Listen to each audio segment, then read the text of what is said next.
Hey, what's going on, guys? Swamp here, and welcome to Legacy of the First Blade.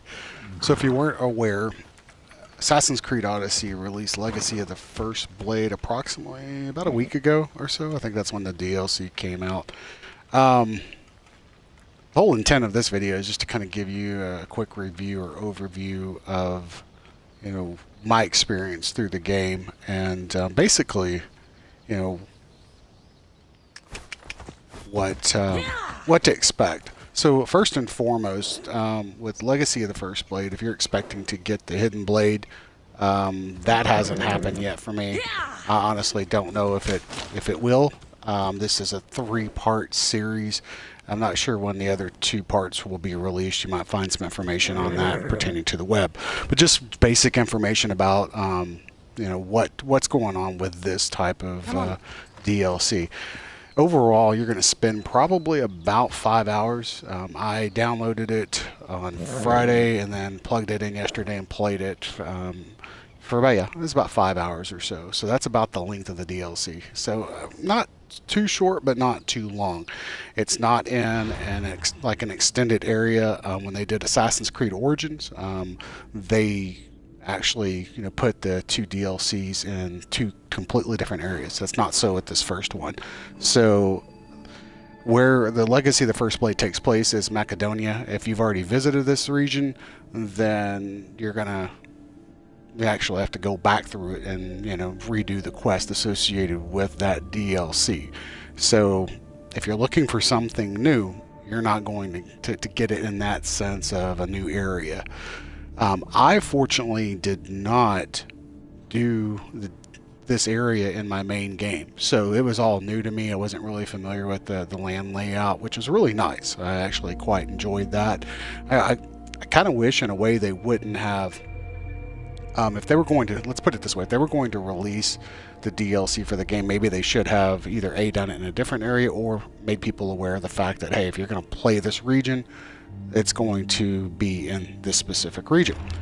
So there's no really big spoilers here. I've already finished the main quest of the DLC. Like I said, that took about 5 hours. Right now, basically, there's a lot of fetch quests that you end up doing. I'm just doing one of the fetch quests. Actually, I think I have 2 left, and that's pretty much it. Everything else has already been done. And then there is a new cultist that pops up for this portion of the game. You can read more about that online.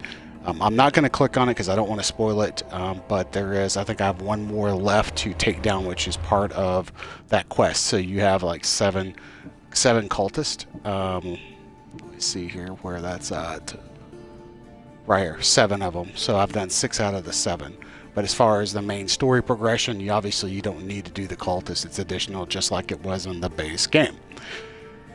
There are new weapons, at least from what I got, there were new weapons. Now, if you've already visited that region, there may not have been.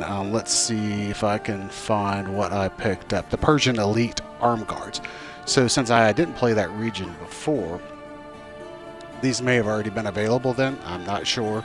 I do know that I picked them up during my quest for the DLC. Overall, I felt like the DLC was pretty solid. I quite enjoyed it. There was one point in the story, which again, I don't want to spoil it for anybody, but there was one point as you come into the area, the village is on fire and you get sent on these quests to go after the hunter. That's going to be the main goal for this DLC. And there was just one mission that I went on that really took me by surprise. So all I will say is that with some of the decisions that you've made in the past, it does kind of come back, and they do showcase that in a way that, again, was very unexpected to me, and it's probably one of the best memorable moments that I actually had for this DLC. The boss fight in general, the first time I actually almost took him down. It wasn't really hard. I died just by my own stupidity and accidental movement. The second time was a piece of cake. So nothing really extremely challenging with it as far as that goes. I kind of hope that when they do knew the other two parts to the series, they do a little bit more, and either move it to different parts that are not even associated with the main areas in the game that are already present. That would be nice, because that's one of the things I did enjoy about with Origins is the fact that you went somewhere else. You know, you had to travel somewhere, and I think that part was really cool. In a way, I almost feel like Ubisoft kind of took the cheap way out and utilizing the area that was already present in the game. So if you guys want to stick around, I'm going to go ahead and try to take this Merc down, and then I'll go ahead and end the stream after that. But I just wanted to give a quick overview. I mean, do I feel like it's worth it? Yeah, I do. It is a hefty cost when you're looking at $40 for the season package, or I believe it's like $24.99 US just for this content. I do, but the price is a little steep. So if we can... Wrong one.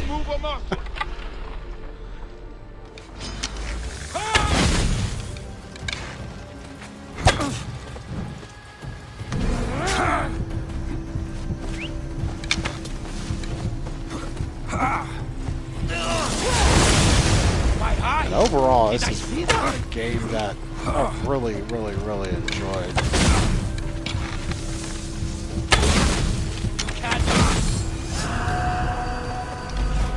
And even the mercs, I don't really struggle with those a whole lot. So really and truly what I'll probably end up doing now is finishing up the remaining few missions that I have, and go ahead and take down the remaining cultist and then go from there. So anyway, if you guys like the video, make sure to leave some comments in the comments section and let me know what you think. Until next time, you guys, peace out.